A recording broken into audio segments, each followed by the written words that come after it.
Саламатсыңарбы, балдар? Бүгүн 5-класстын кыргыз адабияты сабагынан Меден Алыбаевдин өмүрү чыгармачылыгына токтолобуз.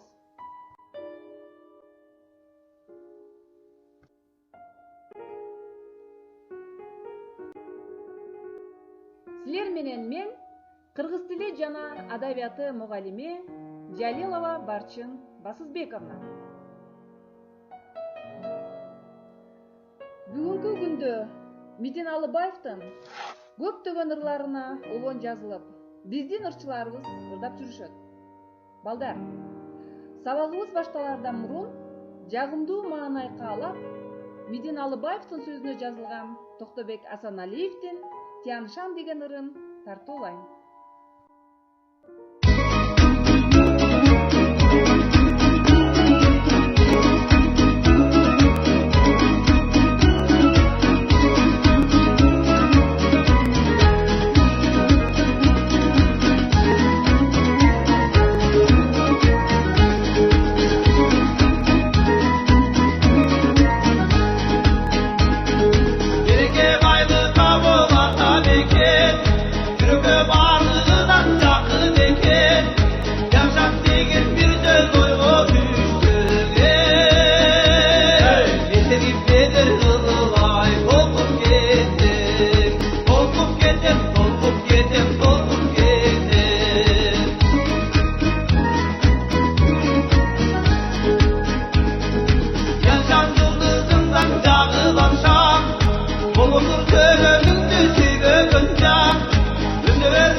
Сабагыбыздын максаты менен таанышып өтөлү. Акындын өмүр жолун окуп, ырларынын, сатираларынын мазмунун түшүнүү, жаратылыштын сулуулугун барктай билүү, көркөм окуу жана адаби тилдик көндүмдөрүн калыптоо.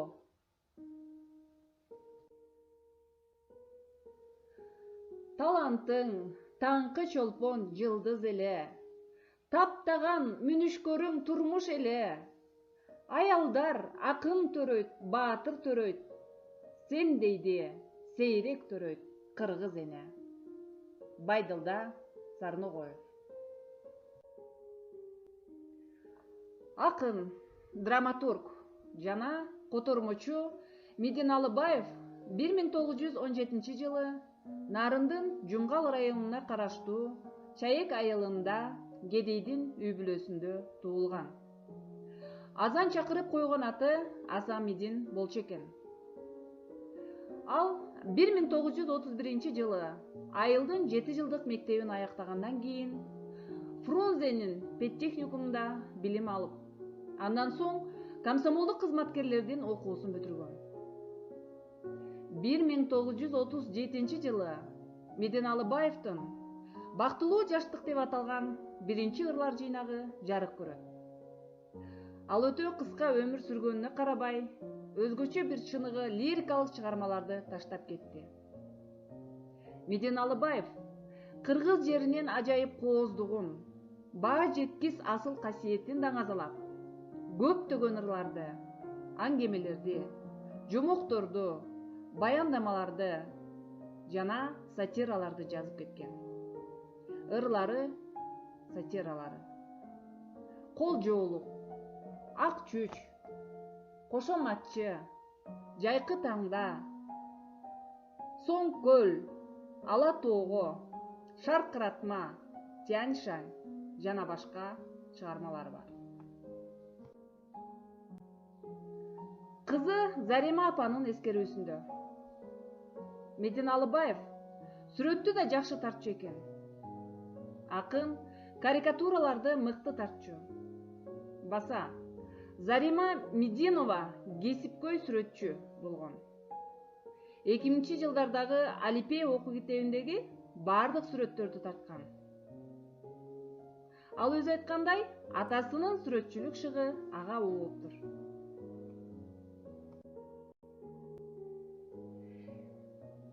Ал эми балдар, мен силерге акындын Соң көл, Тянь-шань, Ала тоо деген ырларынан көркөм окуп берем. А силер ырларды андан ары китебиңерден улантып көркөм окугула. Соң көл. Шарпылдап, шаңы чыгып, толкуп ташкан, жээгине жайкай түшүп көбүк чачкан. Ай соң көл, кызыгыңды унутамбы?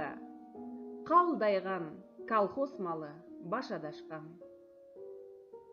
Тамшанткан тамашаңдан чыккым келбей, тарыхта тагы калган тулпар таштан. Жээгинде турдум соң көл, болдум сынап, көйкөлүп, көлкүп жаткан сен бир сымап. Кана балдар, андан аркы ырсабындагы көркөм окугулачы. Тянь-шань. Береке, байлыкка мол атам экен, жүрөккө бардыгынан жакын экен. Тянь-шань деген бир сөз ойго түшсө, мээ сергип, медер кылып толкуп кетем. Жеримдин суусу дары, таштар алтын, жыргалда эркиндикте жашайт калкым.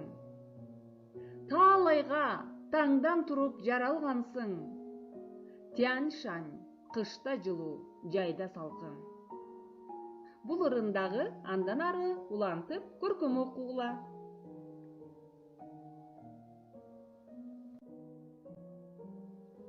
Ала тоого. Кереметтүү, сен атасың, энесиң, салыштырып сага ким жер теңесин. Көңүл толкуйт көркөмүңдү көргөндө, кандайдыр бир жүрөккө дем бересиң. Ырым менин, сенин демиң эмеспи, шыктанамын минип кыял кемесин.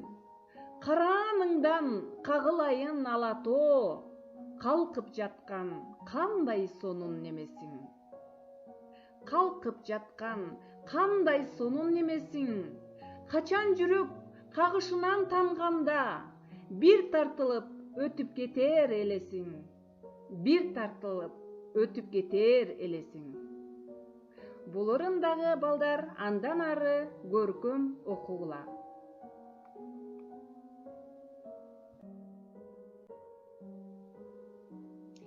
Эми балдар, мен окуй турган 4 сабыр акындын кайсыл ырына таандык деп ойлойсуңар? Мына карагылачы. 4 сабырдын жанына да акындын ырына шайкеш келген сүрөттөрдү коюп койгон. Кана, ойлонуп көрөбүз. Кайгысыз, ойсуз, муңсуз кайкып учкан, кап чиркин, каз үрдөгүң болсоң гана. Кош, Соңкөл, сен турасың кылым санап, мелтиреп, кадимкидей көктү карап. Кана, ойлонобуз балдар. Азаматсыңар, жогоруда окуп кеткен Соңкөл деген ырына таандык экен.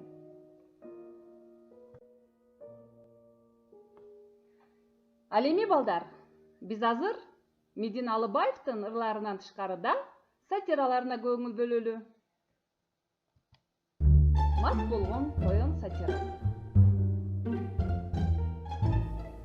Медин Алыбаев мас болгон коен. Жөн элеби же туулган күнүнө арнаппы, Айтор кирпинин мартты кармап үйүнө мейман чакырат. Конок болуп коенда барат. Вино, арак, суу даягат. Бир маалда коен мас болуп калат.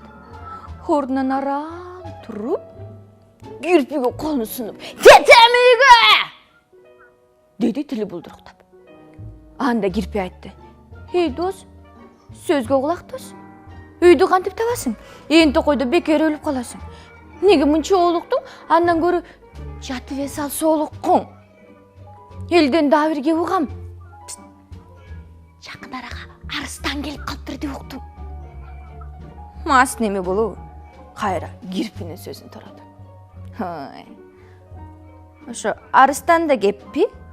Ойрон кылыш керек. Ошонук өттү. Аны мен жеймин, чайнаймын. Терисин тескери сыйрып, Африкасына айдаймын. Болбостон коен үйүнө жөнөдү. Тамтаңдап, талтуулду кармалап, каргылданган үнү туш-туш тарапка таралат. Шашпагың арыстаным, шашпагың. Көргөнбүз арыстандан да ашканын, чыгарганбыз далайнын ташталканын. Аңгы чакты арыстан дойгонду. Кудай аткыр, бул кандай мал деп ойлонду. Так ошол кезде алка жалкын алды, алдынан өтүп бара жаткан коенду. Караңгыда чуу салган сен белең акмак, сөзүңдү сүйлөп жүрбөйсүңбү тактап? Коендун масы тарап, билинбей калды кайда кеткен арак. Жалына баштады жалооруп арыстанды карап. Мен кечиресиз аксакал. Сиздин аялыңыздын, балдарыңыздын урматына көтөрө бериптирмин бакал аксакал. Арыстан масты жаман көрүүчү, өзүндө ичкиликтен сактоочу, бирок кошоматчыны жактоочу.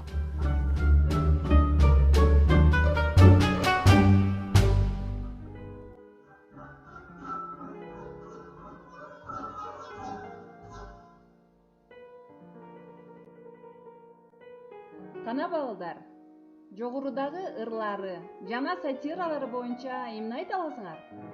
Кандай түшүнүк алдыңар?